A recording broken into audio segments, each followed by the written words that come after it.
What's up, full-time family? It's time for Full-Time MMA Live. It is July 10th, and it is Tuesday, which means tonight we have Dana White's Tuesday Night Contender Series. So we're going to start off by just looking at that card because I'm going to be watching it after the show.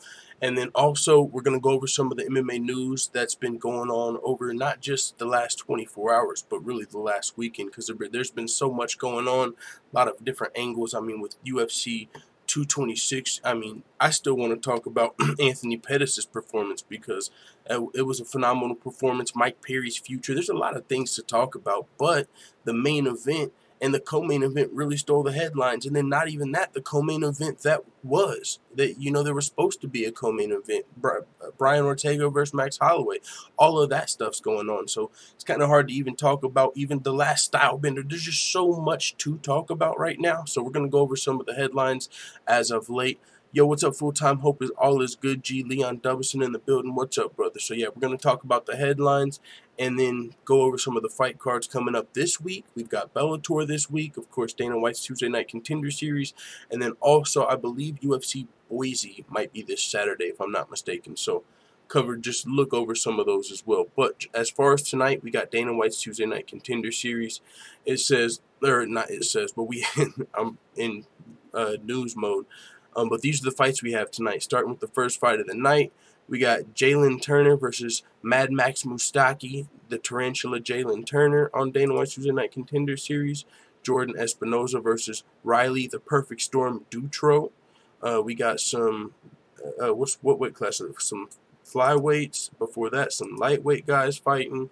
We got some featherweights in Too Quick Toby Mischik. Misek, I don't know how to say the last name, and then Rick El Gallero Pelosius. Yeah, see, these are all guys that are going to be fighting for their contract, so their names not familiar with yet. In the co-main event, we got Alton Cunningham versus Bavon Lewis. I think I've heard of Bavon Lewis, actually, if I'm not mistaken, but he's going against Alton, the Bowman Cunningham. Both of these fighters undefeated middleweights fighting in the co-main event tonight.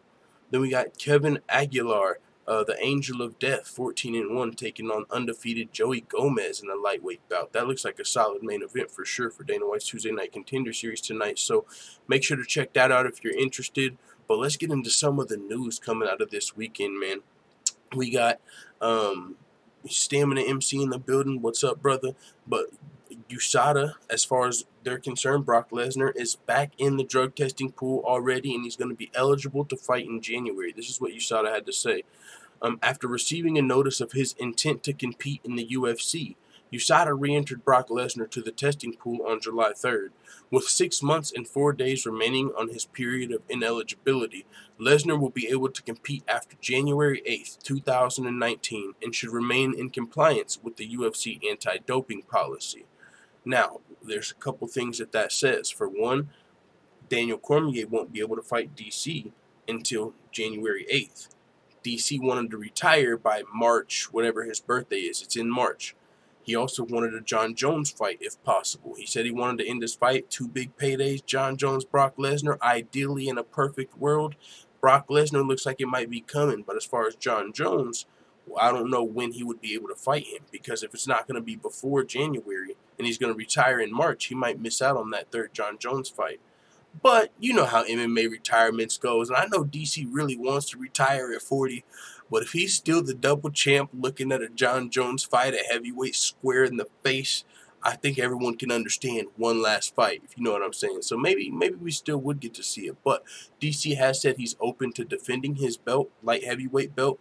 In the meantime, he might fight Shogun, or more likely, in my mind, it should be the winner of Ozdemir and Gustafsson, because they're the number 1 and number 2 contenders. Shogun is the number 8th contender right now, but he was going to be fighting Ozdemir. So we'll see what happens if DC is to defend his light heavyweight belt once before fighting Brock Lesnar, but Brock Lesnar won't be eligible to compete until January 8th.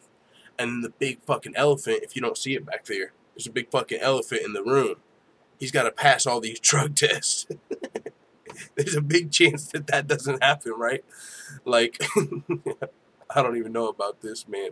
We're about to switch topics, but yeah, if Brock Lesnar fails a drug test, I'll be the first to let you know. I mean, I don't know. It's gonna, you know what I'm saying? It's kind of hard to imagine him passing 4 months unless he's just beating the system. We've heard fighters say that you can beat the system, right? We've heard GSP say it and Habib say it. Habib said that he feels like the 50%, I believe, of fighters are still on, even with USADA. Even though USADA's doing a good job cleaning up the sport, he still feels like there's 50% of the fighters using steroids. GSP said it's easy to beat USADA. So maybe Brock Lesnar can figure that out, but unless he's beating the system, or unless he starts shrinking significantly, I don't know if Brock Lesnar is going to even make it to the fight. But we'll see what happens. Maybe he's able to. Maybe he's just a white boy and he's jacked. You know what I'm saying? So, but also in that, yeah, so yeah, that's pretty much 6 months and 4 days remaining on his period of ineligibility. So January 8th. So that might be the last fight of DC's career. So we'll see what happens, man. But that's going to 6 months. 6 months of USADA testing. And if you're USADA, right?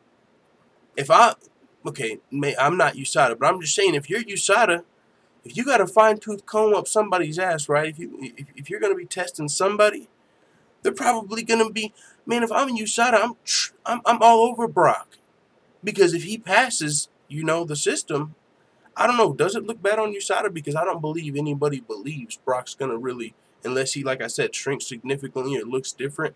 I don't know. If he comes in there as jacked as the fucking WWE Brock's, something's going to smell funny. So I would imagine USADA's going to be testing him pretty thoroughly. I would just imagine. Why would they not? You know what I'm saying? If everyone's going to be suspecting it, I'm sure Mark Hunt, I still can't wait to see his response. Curtis Blades just started to sound off. We're going to go into that, and then I'm going to look for Mark Hunt. I'm going to pull up Mark Hunt's Facebook. I know he'd be on there sounding off sometime. So I'm going to have to try and find Mark Hunt's response to this madness, too, because I still want to see that. But Curtis Blades is pretty pissed off. Like, this WWE's guy's about to take my title shot? Whoa, whoa, whoa, whoa, whoa, Batman. That's not my Batman cup. What are you talking about, dude? But either way, so Brock Lesnar eligible in January, which is when DC said he wants to retire, which is in March, so would probably be his last fight of his career, unless John Jones got eligible or something. But he might fight one time before that. Stipe Miocic asking for a Daniel Cormier rematch, and man, Stipe Miocic held the L like a champion. You know what I'm saying? Hopefully Cleveland holds the L as well, with LeBron going to LA and stuff like that, and now losing the heavyweight champion. Man, I was thinking too, because I picked Stipe to win the fight. I was like, man, at least Cleveland's got Stipe. Like, before the fight, I was like, at least they got Stipe, and he has good chances to win this fight. He's the heavyweight champion fighting the light heavyweight champion. Now, DC, he's one of the GOATs, and I used to argue that, still do. But I felt like Stipe was going to be able to get the job done, and I thought Cleveland was going to be able to, kind of enjoy that fact, even though LeBron's gone. Like, maybe there's some guys that are like, yeah, but we got Stipe, dog. But not so much. But he's asking for the rematch with Daniel Cormier, and I think that would be a great fight. I would love to see the rematch. Now, not immediately, of course. DC's got his mind on bigger fights, but this is the problem. Even if Stipe earned his way back to the fight, like with 1 or 2 more wins, which he could very well do, and Derek Lewis didn't want the title shot. He said he feels like he's 1 or 2 fights away. We might be looking at Derek Lewis versus Stipe. Now, I know that's not a great fight for Derek Lewis, but I'm just saying, if you want to get your title shot or something sometime soon, right?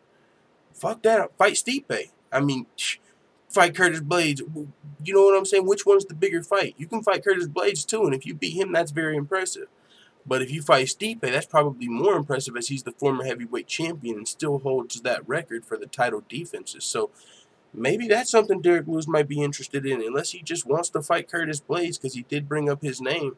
But maybe now, since Stipe, he's going to be looking to get back to the title shot, because even though he wants a rematch, it's probably not going to come immediately.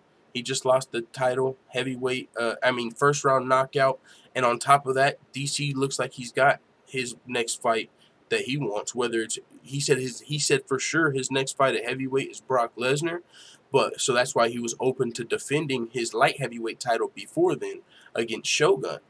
But with that being said, though, if Stipe wants a rematch, it might never come, even if he beats another guy or two. And this is why I say that. DC's about to retire. So if DC goes like this, Shogun, Lesnar in January, he's retired unless he fights one more time against John. And if he fights John one more time, I definitely don't see him fighting a fourth time just against Stipe because he wants a rematch. So I don't think we'll ever actually see this rematch. But of course, Stipe wants one back. You know what I'm saying? But Stipe held the L like a champ, though. He said the better man won tonight, no excuses, and that was dope to see. No need for excuses. And honestly, I don't think anybody was going to be buying excuses, right? Ain't going to be many excuses in this fight you could really have, to be fair, because for one, not even the fact that he's the light heavyweight champion, but DC like ate shit. Remember? He tripped over the speaker and fucking his leg went up. Fucking holy smokes. We ran that in slow motion. His fucking leg went up. He literally dove into the fucking stage. Like, psh. I was like, damn, bro, I hope that don't carry into the fight. So, I mean, what could you say? I was injured, I was injured going into the fight, but I mean, no excuses. We saw DC, we literally seen him kind of get injured. And someone said, oh, don't use the word injured for DC. I had to pull up the definition on him. I didn't say he was out of the fight. I said DC got injured going into the fight. He did. Motherfucker got visibly damaged. He was slow to get up. Now, you can fight with injuries. Just because you're injured doesn't mean you can't fight. So I wasn't tripping when I said DC was injured. That motherfucker got injured going into the fight. Now, was it a super bad injury? Was it a debilitating injury? I didn't say all that. I just said the motherfucker was injured. He had a little boo-boo, even if it was a minor injury. Motherfucker, it was an injury. You know what I'm saying? But this is what Stipe had to say on Twitter. Congrats to DC. Didn't get the chance to say it in the cage, but let's dance again and get a rematch before you call it a career. Thanks to my coaches and team. Being the greatest heavyweight in UFC history is a career-long journey and doesn't end here. I'm more motivated than ever. Daniel Cormier responded, and in his response, he didn't really mention anything about the rematch, because you don't want to let him know, hey, man, I'll probably be retired by the time you get the rematch back. He just keeping it classy. But DC said, my brother, it was an honor to share the cage with you. I know you'll be back better than ever, champ. Head up and good luck with the baby. Hashtag father, hashtag husband, hashtag hero, hashtag champ, hashtag Cleveland. No hashtag rematch. But either way, man, it was a good fight. DC did his thing. Stipe went in there, no excuses. Legit heavyweight champion. It's not like Stipe was a fucking hype job. We know that. Most heavyweight title defenses in history. Beats the best guys in the sport. He defended his title against the top guy, whoever was there. He didn't pick and choose his fights. Oh, this is the number one contender. He's next. This is the number one contender. He's next. DC, let's do it. Wanted his respect, and he even got his respect toward the end, right? He got his payday that he wanted coming into this fight. And there's a whole nother conversation. Do you think that psychologically affected Stipe now that he doesn't have as much of a chip on his shoulder? He finally started getting his respect from the UFC. He felt like not only was he ranked number 2 in the pound-for-pound rankings, but he was 100% happy with his pay. So maybe that took the chip off of his shoulder a little bit. That's a realistic possibility. Not an excuse, but I'm just saying.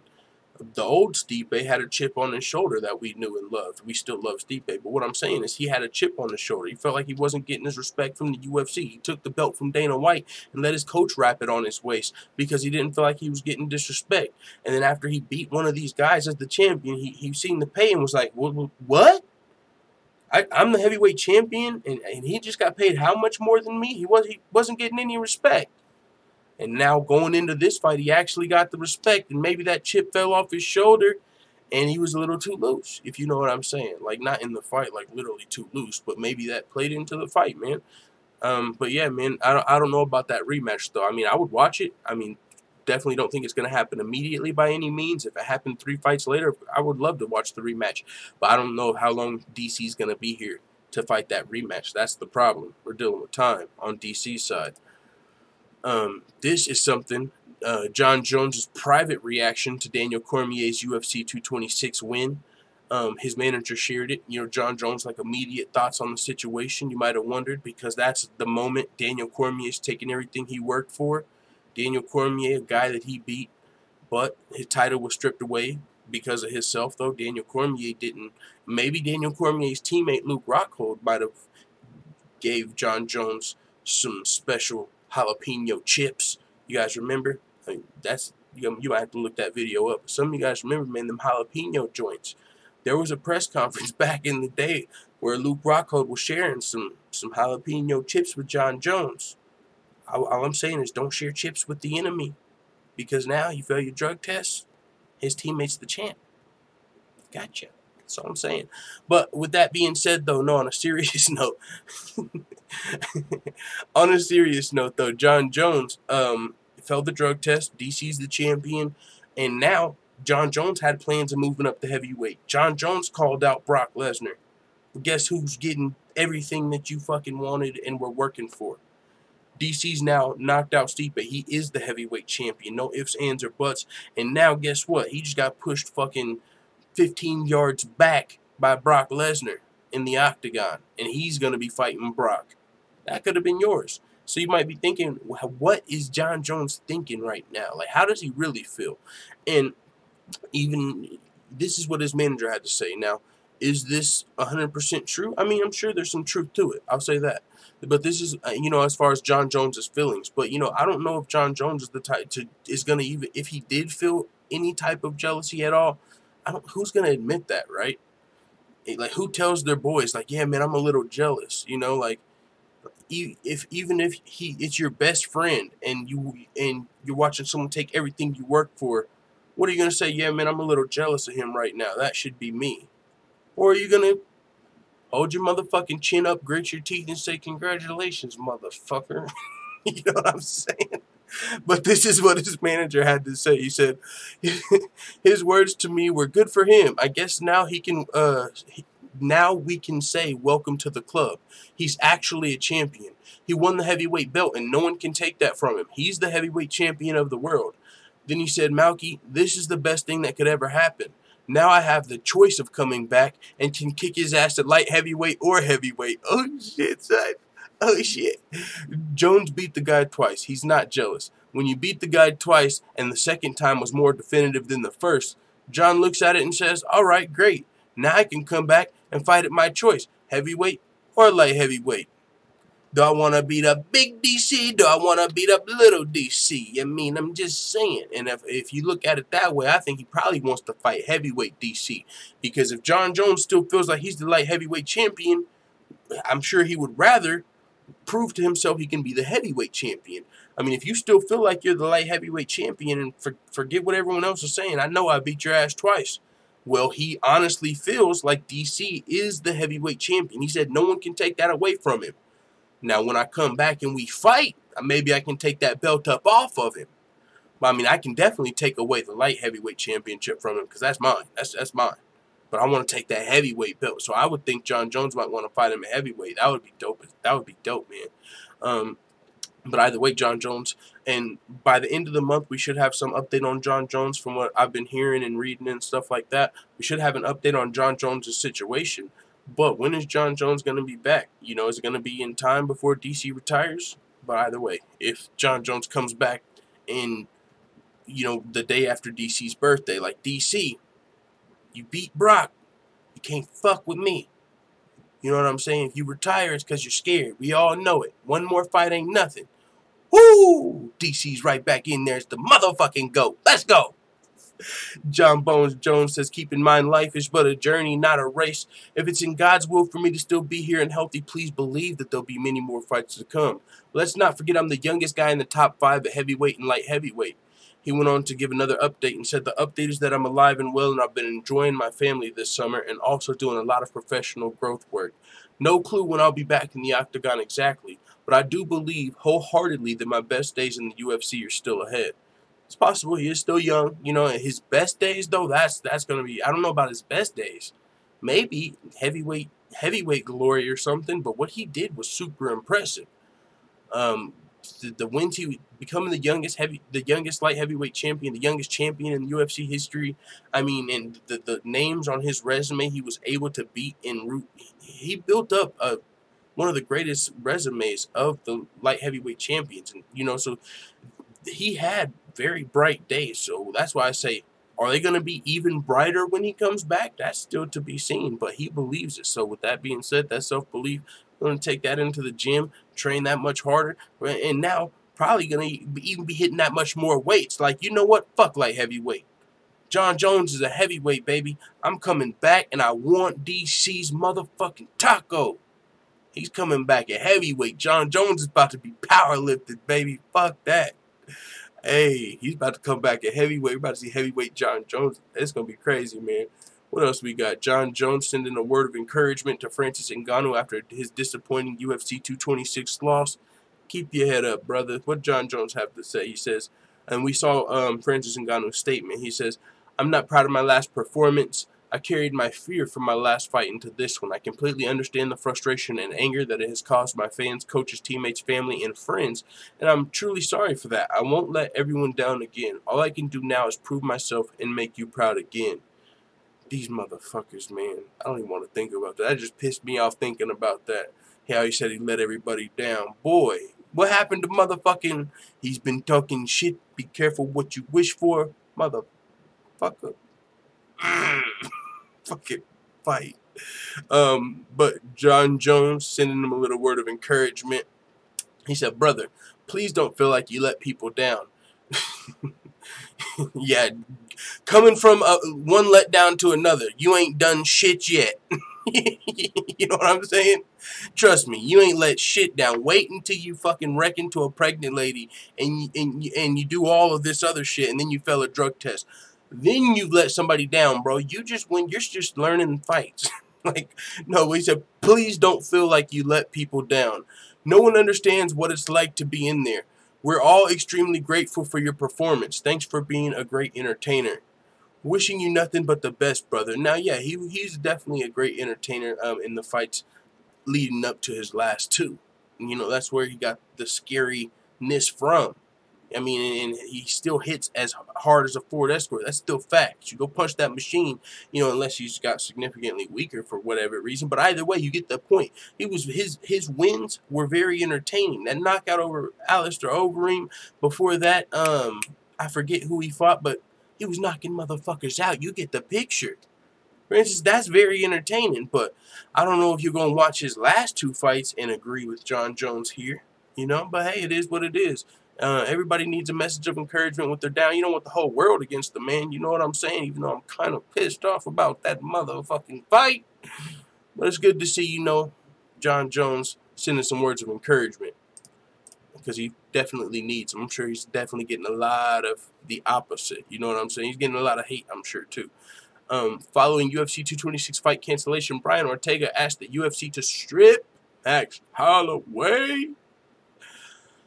Too soon, Junior. Too soon. All right, let's see what he had to say. And this is what Brian Ortega had to say. From what I'm getting now, they said Max might not fight for a long time, and he might not even fight 145. So I told them, make the belt vacant then, and I'll fight whoever guys you want me to fight ASAP.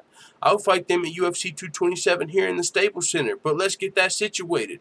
So I guess he wants to be the undisputed champion. And I know a lot of people don't agree with with Brian Ortega here. A lot of people don't. They feel like he should have took the short notice fight. That's what Conor would have done. That's what Khabib would have done. He should have took that interim title fight. And I somewhat agree. I would have loved to see a different co-main event, especially Jeremy Stephens getting a title shot, interim that it is, because an interim title shot guarantees you the next title shot, right? That's why you say, oh yeah, take the fight. You're still getting a title shot. Now the only reason I say we can't blame Brian Ortega here is because we just saw what the fuck happened to Tony Ferguson. Yeah, you become an interim champion, and guess what? Motherfucking, you're going to be waiting until Max Holloway. You know what I'm saying? Now, maybe Max Holloway will get stripped sooner than Conor McGregor, but there's no guarantee. With what happened to the interim champion, Tony Ferguson, I ain't trusting no interim belt if I'm a fighter, not no more. I was one of the only fucking fans of the interim belt because I'm like, this says you get to fight for the title next. That's what this interim belt is. It's a guaranteed #1 contender spot. We ain't looking at the rankings. You're the interim champion. Oh, snap. Put it on contract. You put it on contract, then you can get some. Let's see what we got going on in the super chat. Pull up the full time. I thought I already had the chat up. Let me see what's going on, family. Let's put it on contract. What's up, man? Pulling up. Thanks, my guy, said Wolf Martin. Thank you, brother. Thank you very much for the $10 super chat. But I kind of threw me off because Felony Charles Bennett just came out Fuck, put it on contract. That threw me off. Thanks for that. That was pretty fun. But either way, oh yeah, interim titles. After what happened to Tony Ferguson, now I don't fucking blame nobody for not wanting an interim title. You know, a lot of in the past, it was kind of different because if you're the champ, you get the shot. But Tony Ferguson beat a number 7 ranked guy, became the interim champion, and never got to fight for the title. And when the champion got stripped, he also got stripped. So now he's sitting assed out after winning the belt. So Brian Ortega takes an interim fight against Jeremy Stephens, and it's very risky. Very risky. It's not like he's just going to come in here and fucking dominate Jeremy Stephens. That's not what Brian Ortega does. He's coming in here, pulling out the clutch gene. He might, and Jeremy Stephens is hitting fucking hard. You might not come back from a Jeremy Stephens first round. That's a very real possibility. Second round. You know, might not be able to get a third round submission because you might be out of the fight. So it's a very risky fucking fight. And it's an interim title fight.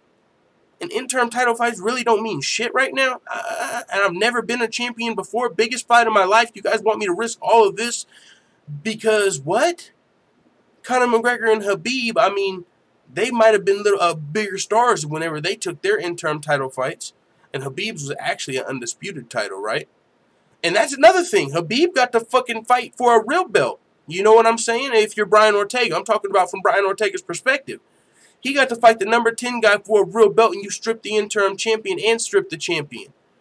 Max Holloway, this is his second time pulling out, even if you don't count the UFC 223 debacle. This is now 2 times in a row. So if we're stripping, let's strip. And I'll fight anybody. Jeremy Stephens, Frankie Edgar. Any fucking buddy you put in front of me, but I want the real title. How about that? Especially if Max is going to be out for a while. So I see where Brian Ortega's coming from, and with what happened to Tony Ferguson's interim title, I really can't be mad at that shit because it's the biggest opportunity of his life. But I do see where some people might come from. You know, if you're like, well, Conor did it, Khabib did it, but yeah, Conor had a lot of fans, and if Conor was the interim champion, you better be goddamn sure he's getting that title shot. He ain't getting Tony Ferguson. I don't think the UFC would have did that to Conor, right? In my mind, you know what I'm saying? So, yeah, I see where Brian Ortega's coming from, but it's a little bit of a sticky situation. But we'll see what happens now. This is new still. You know, he talked about not fighting at 226, but now he's saying I'll fight at 227 even. We can fight ASAP. Just strip Max, and when he comes back, it is what it is. We can get it in. He can fight for his title back. He can do that. But he's injured. He's going through some health issues. He understands. His saying is, it is what it is. It is what it is. We got to keep the show rolling. But that's still kind of fucked up to Max because I don't know the length of time. I mean, I know it started at UFC 222 and he had an ankle injury. Now, UFC 223 wasn't really on him. He offered to step up, and then the commission stopped him from cutting weight. But he wasn't scheduled at UFC 223. So, but now we're at UFC 226. So from UFC 222 to UFC 226, that's 2 injuries for Max Holloway. And now who knows when he comes back. So if it's going to be over 12 months. Now, if you're looking on Conor McGregor timeline, Max still has like a full year before he's stripped. But back in the days, before Conor McGregor was holding up the division, usually you didn't really get to go that long without getting stripped. But now it's a different standard maybe. We'll see if Max Holloway gets I'm sure he's not going to get as much leeway as Conor McGregor. I'm sure he's going to have to be back sooner rather than later. But at the same time, he might still have a little time. Like if he pulls out of his next fight, I'm sure he gets stripped. But they might let him come back if it's a reasonable time frame. But we still have to see how long Max Holloway is going to be out, because he could likely, what if he goes to the doctors and they're like, hey man, this shit's not looking good, brother. We ain't finding out what we need to find out, but we do know you need to be out for the next 4 months. Then is it time to strip Max? And I'm a big fan of Max. It would suck to see him get stripped of his title after how he earned. That would just fucking suck. Especially with the fights we were about to get to see. Max versus Ortega would have been amazing. Max versus Frankie, still want to see it. That would be trash if Max got stripped and we just, you know, he had health issues here. But he's still young, though. He could still have time to come back and shit like that. But what I'm saying is, if this injury is worse, then Brian Ortega might be onto something here. Like, waiting for that, what's it called? Like, if the title gets stripped and it's vacant, waiting for a vacant title shot. So either way, we'll see what happens, but it doesn't sound like Brian Ortega is too interested in an interim title. And I really can't blame him after what's been going on lately. So We got Matt Serra explaining how he ended up taking down the drunk guy during International Fight Week. You guys want to hear? I don't like doing this, man, but I was just listening to this, and you know the producer on the UFC Unfiltered podcast. It's not. That's not. Fuck. What's his name? I know his name too. You guys know who I'm talking about. The producer. God, I'm mad I'm having a brain fart because I was about to say I think he might have listened to one of my videos. Fuck, someone tell me in the chat. That's crazy. I was going to call him Jamie, but it's not. I know his name. I always call him whatever, the producer. That's fucking crazy. How am I forgetting that? Brain fart. But either way, I was listening, and Chris the producer, boom, and no one had to tell me. I knew his name.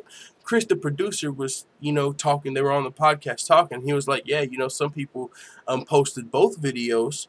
And the first video of Matt Serra where he was kind of talking about a weekend at Bernie's having fun, and then posted him subduing the guy. And they said, was kind of wondering what it might have been about. So I was like, hey, I know I did that. I wonder if he saw my video. Just curious. But hey, it is what it is. I'm not gonna take it and run with it.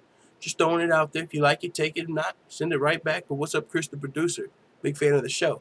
Either way, Matt Serra did explain the whole situation on the UFC Unfiltered podcast. And if you didn't see the situation, this was where Matt Serra had to subdue a drunk guy who was getting aggressive with the waiters, throwing shit at the waiters, and just being a disorderly drunk at a restaurant. And so Matt Serra ended up just having to subdue him just a little. Calm down. This is where he almost gets Matt in the triangle choke, if you see. I'm gonna break you. I'm gonna fuck you up. It's okay. Oh yeah, that's right. Calm down. It's alright. It's okay. Dude, relax. Calm down. Relax. Good, buddy? Alright, I'm getting off you, buddy. Who's this guy? Calm down. I'm a junior. Fuck this Calm guy. down. Calm. I'm a janitor. Fuck this guy. Leave my fellow janitor alone. You good, buddy? I'm pressing charge. I'm pressing charge on this guy right now. Are you ready to Right control him? The manager's coming over here like, hey, get off of him. Like, you gonna control him? And I'm not gonna play the full clip, but he was like, if this guy gets up and like fucking swings at me or something, then it's gonna be worse for him. So I didn't want to do that. I was just wanted to have him restrained until someone got there. And the manager's telling me to get the fuck off of him. Like, oh, are you gonna control this guy? What the fuck are you talking about? You're acting like I'm the disorderly drunk here. I'm restraining this guy. I'm not bashing his fucking face in. You know how bad it could be for this guy? You see how I'm just calmly and collectively holding him? Like, if I wanted to beat his ass, dog, he would be bleeding or something by now. What are you talking about? Get off of him. Because if he gets up and swings at me, it might get to that level. Get off of him. You gonna control this dude? Like, I got a little pissed off at that dude. Like, because that's unreasonable what the guy was asking Matt Serra. What do you mean just get off of him? You know he's amped up. If I'm not going to restrain him, he's going to get up and do something that's going to make me react. And we don't want that. And he said, like, if he gets up and, like, swings at my fucking dick, tries to hit me in the dick or something, then I might have to whoop his ass, actually. And right now, I'm just restraining him. What the fuck you talking about? I'm pressing charge on this guy right now. I'm pressing charge. I'm a chairman. You gotta back up. I'm a chairman right now. Stand up. I'm not attacking nobody. I'm pressing charges right now. Honestly, he would have had to be real stupid after getting controlled like a fucking baby or something. You would have had to be real stupid to try and swing on him after that anyways. So he got to like, yeah, no, I'm not. Trust me. That's something I'm not doing. He's like, don't hit him. I'm not. That didn't even cross my mind. He wasn't thinking about swinging on Matt Serra after getting fucking pretzeled up. You know, he wasn't really getting pretzeled, but still, just getting trolled.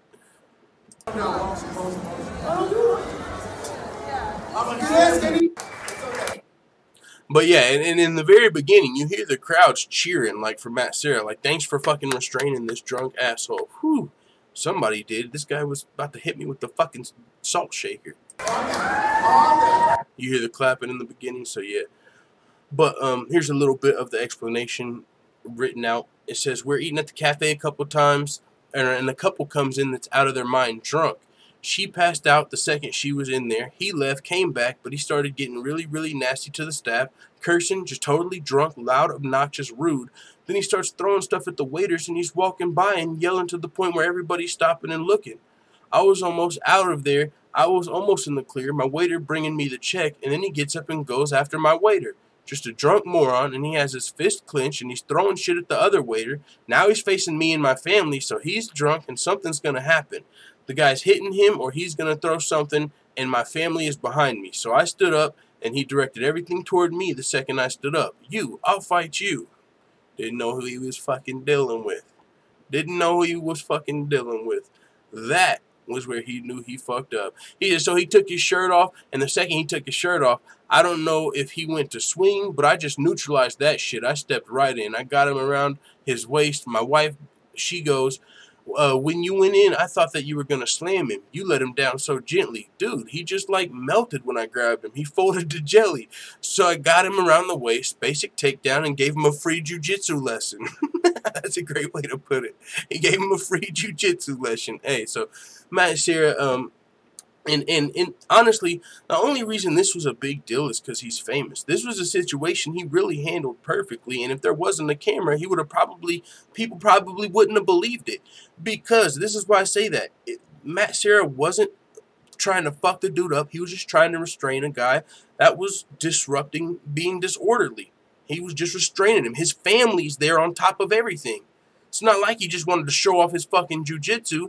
Yo, you're being belligerent around my family. My wife and my daughters, are you fucking crazy, dog? Chill. You know, just chill. You're throwing shit at the waiters now. Hey, we're not going to do that shit. I'll fight you. Oh, you will, buddy? Why don't you fucking bring that shit over here? Motherfucking pretzel, dog. That's all I'm saying. You're a motherfucking pretzel. Your wife looks like she needs one. I'm just kidding. Just joking. But either way, man, Matt Serra defended. You can listen to the UFC Unfiltered podcast for his full explanation in his own words. But yeah, man, Nick Diaz, I'm not even gonna make a joke about. Nick Diaz gets hit with 2 additional charges in the same felony battery case. So it sounds a lot worse than it seems to me, because we just got good news on this situation, and there hasn't really been any additional evidence. And the good news was that the DA didn't increase Nick Diaz's bail. She didn't treat him like she didn't punish him for being a fighter, right? She was like, I don't see anything, any reason here to not treat him like anybody else. And also, there was supposedly some discrepancies in like what the victim was saying, like in her story, and so that's why the DA was kind of like, no, we're not going to do that right now. But now, this is what's going on. It says, according to a report from MMA Junkie, the former Strikeforce welterweight champ and UFC welterweight title challenger has been hit with 2 new charges in an amended complaint filed by prosecutors from Clark County District Attorney's Office. They are an additional felony count of battery, constituting domestic violence by strangulation, and felony battery domestic violence resulting in substantial bodily harm.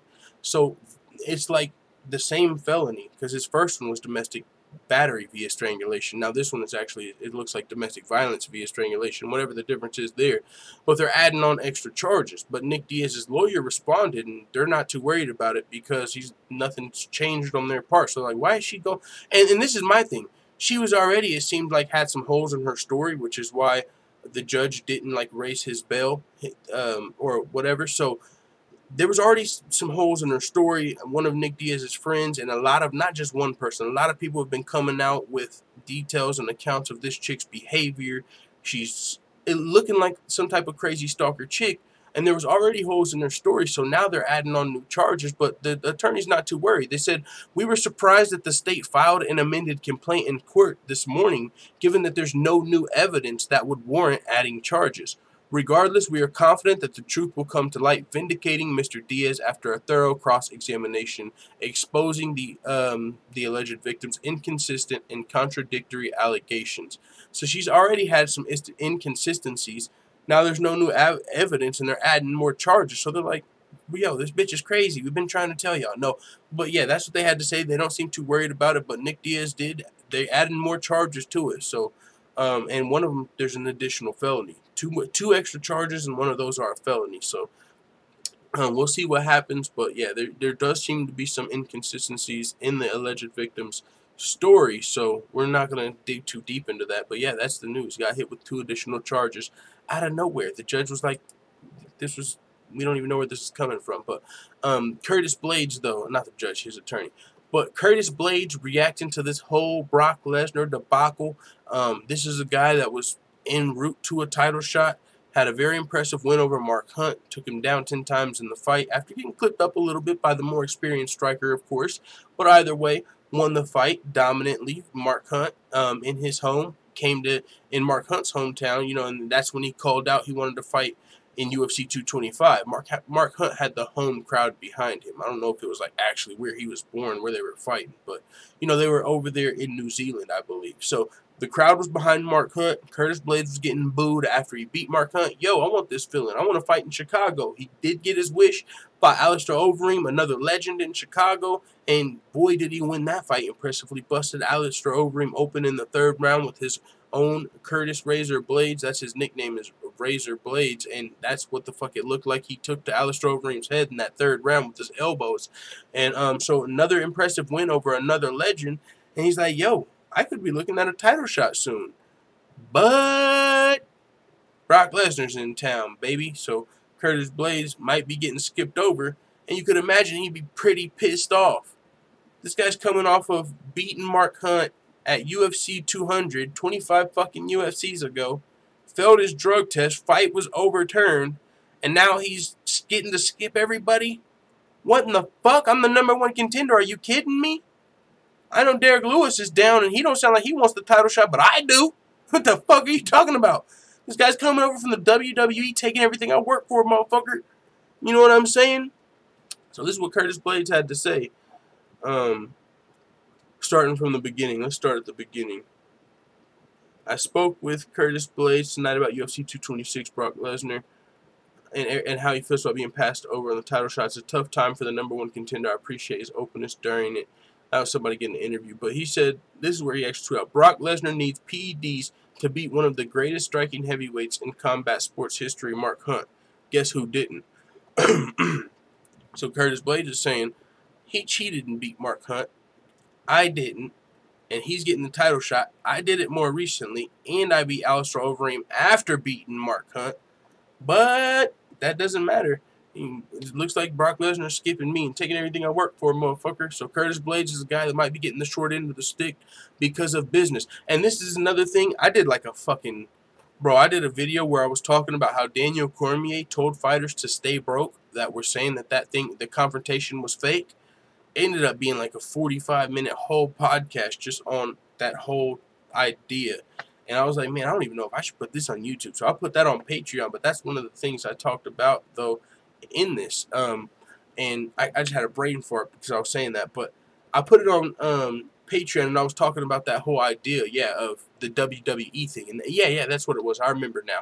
But what I was saying is, if that's the reason that we get to put CM Punk on the pay-per-view over Alistair Overeem and Curtis Blades, if the UFC gets to say, like, it's because it's business. Remember, Dana White said that. Whenever you sell as many pay-per-views as CM Punk, then you can talk to me about being on the pay-per-view. So it's about business, right?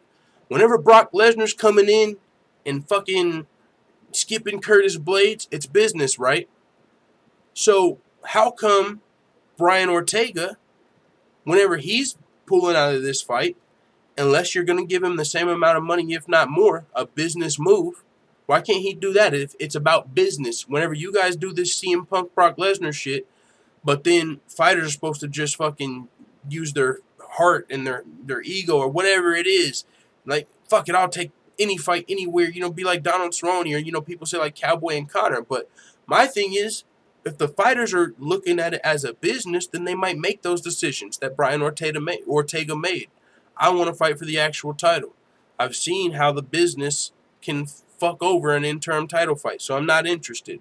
But Brian Ortega's getting some shit because he's making a business decision. But the UFC makes them, so you can't blame the fighters for doing what they're kind of being, from the hands that feed them. So that's what I'm saying. Like, the UFC tells us they make business decisions all the time. They do. With CM Punk on the pay-per-view. So, I mean, fighters, but they need to make business decisions as well when they're trying to feed their family. Or Brian Ortega's even got a whole different reason. I'm sure he's going to be feeding his family and himself as well, but he's got the Brian Ortega Foundation. He's going to need money for that. He wants to help the at-risk youth, and how's he going to get the most money to make the biggest change in this world if you're Brian Ortega? By becoming the champion and making a business decision, not by saying, fuck it, let's go, Jeremy. Let's fight for an interim title that we know doesn't mean shit. And, you know, I'm on that bandwagon now. The interim title doesn't mean shit. I used to think it did, but after what happened to Tony Ferguson, the interim title literally doesn't mean shit. It didn't mean anything for Tony Ferguson. Not a fucking thing. So if a fighter turns down an interim title fight, I ain't even mad no more. So that's interesting. But yeah, man. And let's see if he's got like a meme or something. How I felt when the UFC gave Brock the title shot over here on Curtis Blade's Instagram. I've come to talk with you again. Oh shit. Softly creeping, left in seeds while I was sleeping. He wants to fuck Brock up. Oh shit. He wants to fuck Brock up. Yo, Curtis ain't fucking around. I might have to make sure I follow him. Alright. Rumble Johnson being stalked. Rumble Johnson got a little bit of a stalker out here, man. Who the fuck? Like I said, man, this is either somebody who Rumble Johnson fucked their wife, or he wants him to. You know, it might be the most aggressive cuck we've ever seen, man. Like, alright. But he says, since I have a real stalker, how about next time be accurate with what I'm doing? Taking pictures of my ride, emailing me and leaving a note on the card doesn't do anything. That's D-level kitty stuff. Step your game up and come and get me. Holy shit, leaving notes on his ride, bro? And I've thought about this with the motherfucker that breaks into my car, because I've had that shit happen like 3 times in the last year. And it might probably just different people, because this street probably gets people like that a lot, like that break into cars. Because, quick story, it's funny, the area I live in now, like 10 years ago, and I wasn't even like a bad kid like that. I was just doing it because my friends were like, hey man, let's go fucking walk down the street. And I was just trying to be cool with my friends and shit like that, right? 17 years old, being stupid. And they just happened to want to walk down this street and break into cars. And not like break windows, but just see if the door was unlocked and get the change out the center console, right? And so, it just randomly happened to be the street that I live on now. And it's hilarious because it like came full circle. Now, I did that one time on this street, and now I live on this street, and my car's been broken into 3 times, and they got the change out of my middle console. So, but with that being said, I've thought about it. Like, my car is parked in my driveway. What the fuck are you thinking, dog? If I come outside and you know what the fuck I'm about to do to you? You're gonna be assed out in my car. I'm about to fuck you. You know what Rumble Johnson would do to you? Like, if he came outside and he found the cuck that was actually putting notes on his car, he's about to tear you up. You gotta have some fucking cojones to just go all up in somebody's shit and put, like, what the fuck are you thinking? You must not be thinking. You come in somebody's and put a note in their car, like, what? And taking pictures of what he's eating and shit. Like, this dude's crazy, or whoever it is. Maybe it's a crazy chick. You know, it could very well also be a crazy chick for sure. And that's probably more likely the case. But because I don't think a dude would do that. You know, like, you gotta be a crazy motherfucker. You know? Oh, I know who it could be. I know, we figured it out. What's his name? The other Matthew Kleincater, the original, the dude, Charlie Zelenoff. Maybe it's Charlie Zelenoff, man. Who knows? Maybe he just wants an ass whooping. Maybe he's asking for an ass whooping. No. Smash the like button, peeps. Leon Dubson says, hell yeah, brother. Thanks for that. Make sure you guys hit that thumbs up button. We're going to move on. It's almost time for Bellator. And also, don't forget, Dana White's Tuesday Night Contender Series comes on in about an hour. Alexander Gustafsson on Daniel Cormier. He can either fight me or let go of the belt. Honestly, with the way things are playing out for DC, now he did say that he'll defend the belt though one time, but Gustafsson's already got a fight coming up with Ozdemir. Now, with that being said, if he wins this fight, he's next in line for that light heavyweight title shot for sure in my mind. But DC has that Brock Lesnar fight coming up. So we'll have to see what happens. But it does look like that could happen, though. Either way, either DC is, and he said that he is, he's willing to defend the belt one time before January, so he might defend himself versus Gustafsson. But if he doesn't, he's probably going to be stripped of the title because he's not going to be at light heavyweight forever, right? Even if he fights one more time at light heavyweight, he's not coming back after he fights Brock. So when would he strip the title? Be stripped of the title or vacate the title? He wouldn't necessarily have to be stripped because I'm sure he would just vacate it before it came to that. You know, it's kind of like quitting before you get fired. You know, like, well, if you're not coming back to heavyweight, we're going to have to take the title. Well, I'm just going to let the title go because I don't want to hold the division up. You know what I'm saying? But whichever way, whether he gets stripped or vacates the title, if DC doesn't go back to light heavyweight, if he were to fight Brock Lesnar and Jon Jones, now Jon Jones, we have to see what happens. But if he was going to stay at heavyweight, that title is going to either get vacated or stripped eventually. And Gustafsson's just letting everyone know, I deserve it if that does happen, whenever it happens, however the fuck all of this madness plays out, you know what I'm saying? Because if Jon Jones, like I said, we're going to get an update this month. If it's not, he's going to be coming back a lot sooner rather than later and fighting Daniel Cormier, well, then it's going to be Gustafsson. But now, if Jon Jones happens to come back, like, let's say, and this is how that could happen. If he gets like a 1-year suspended sentence or whatever, if he gets a 1-year sentence that's concurrent, the time served, to where this whole time he's been out counts retroactive, well, then he's going to be coming back and fighting a lot sooner rather than later. It's not like we're going to find out, all right, Jon Jones, you got 1 year, and then it's 1 year from then. If we find out next week Jon Jones had to serve a year, he's already been serving that time. He's going to be ready to come back sooner rather than later. And so if he wants to come back at heavyweight against Daniel Cormier, well, then maybe DC's like, you know, I wanted to come and defend my belt, but Gustafsson, you can have this thing, dog. And then he's going to have the whole, he's going to have to go through what DC went through.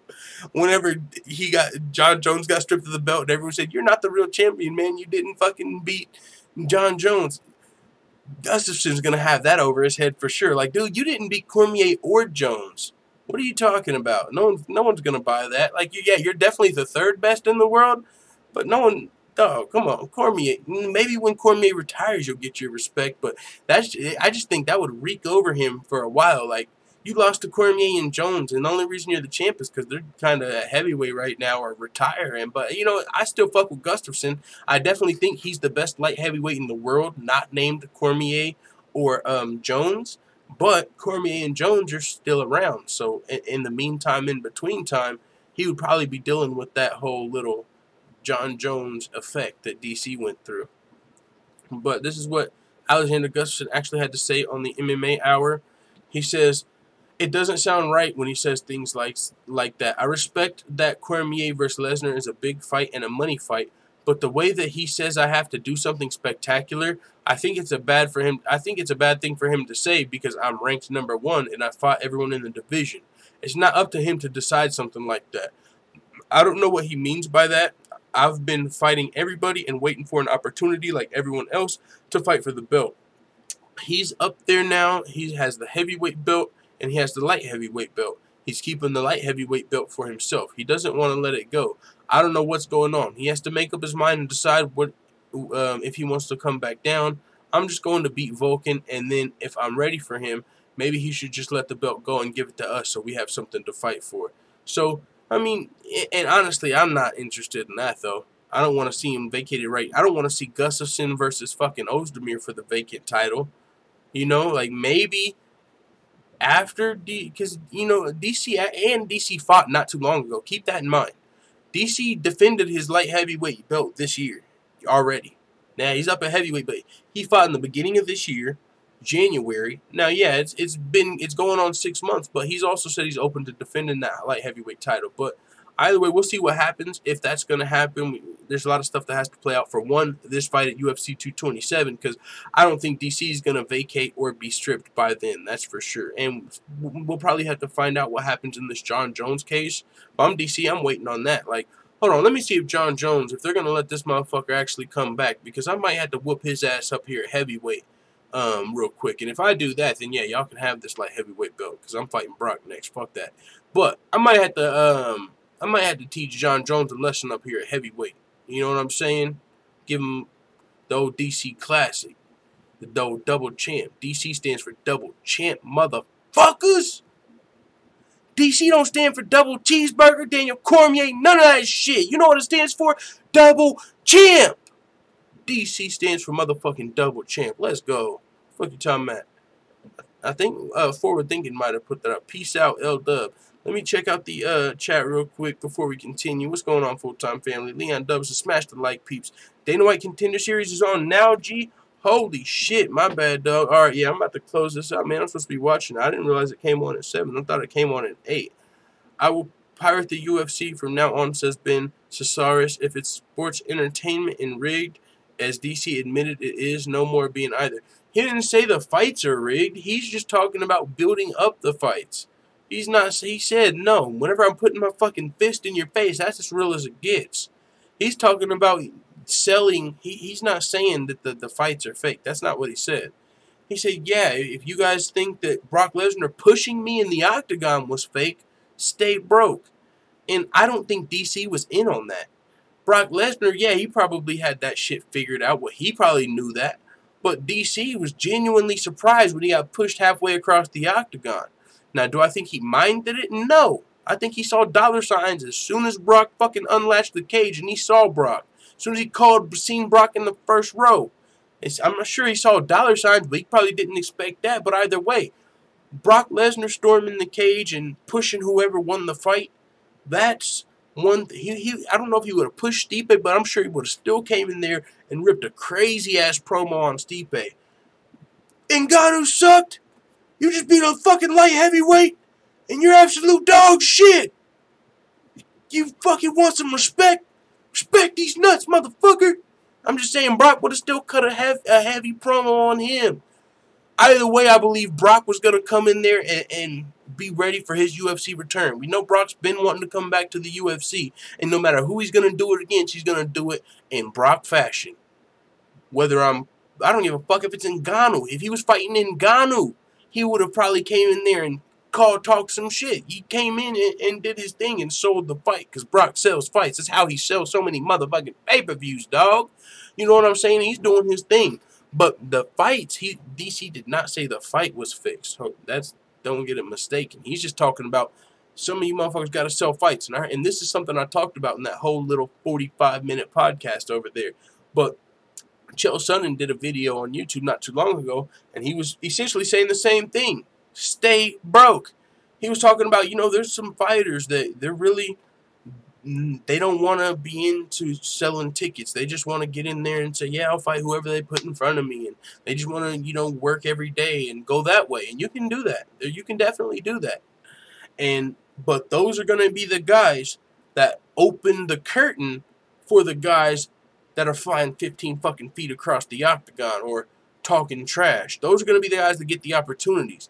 Even if Colby Covington's not selling 1 million pay-per-views from talking trash right now, he got a title shot off of it. You can definitely say that. He definitely got him somewhere in the company. Fans wanted to see him. Now, whether or not they were boycotting that pay-per-view, whether or not whatever the fuck happened with UFC 225's pay-per-view buys, people could have been boycotting it or what. But either way, Colby does move the needle. He does get a lot of headlines with the crazy shit that he says and opportunities. And so you can be one of those people that don't want to ever talk trash and you don't want to embrace the entertainment. But this is the entertainment industry. So if you don't want to entertain, then you're going to be opening the curtain, doing your bland fights with no drama on the beginning of the card. You might even get put on the main card instead of the pay-per-view. But if you come in there and do your thug dizzle and entertain, you might get some opportunities. Now, it's not saying anything about the fights. That's just saying building up the fights, selling the fights, playing the bad guys sometimes. Sometimes it might, even if you're not comfortable in it, just doing something to entertain and build your brand, or you're going to be opening the curtain if you just want to be that, old style guy. And that's a whole nother topic for another day. But Sup from New Zealand. He says, I know, right? It's shameful. We got neoliberal tosspots out here with too much to say, says Tasman Trady here. He probably deserved the title fight for a while now, said Western Civilization. I feel for Alexander Gustafsson. He really wants that title fight. Yeah, that's a division that's kind of been log jammed up a little while, you know? Well, actually, it was out of Ozdemir and him to get the last title fight, and the fans picked Ozdemir, and the poll DC did. I don't know where he did the poll, but someone made the joke that he like did the poll. Where's Ozdemir from? I can't think of it off the top of my head, but they said like he did the poll in Ozdemir's home country. Like who do y'all want to see me fight next? Ozdemir or Gustafsson? But Ozdemir was the guy. He was coming off some impressive KOs. No time Ozdemir. It was a new fresh matchup, and Gustafsson. He definitely had an impressive performance over Teixeira, and he's the #1 contender. But he hasn't been like super active, and maybe that's because he's like, even if I beat one of these guys, I'm not getting a fucking title shot. Like, why fight? But that's one thing, he hasn't been super active. But he looked great in his last performance versus Glover Teixeira, and I'm definitely looking forward to his performance at UFC 227 against Volkan Ozdemir.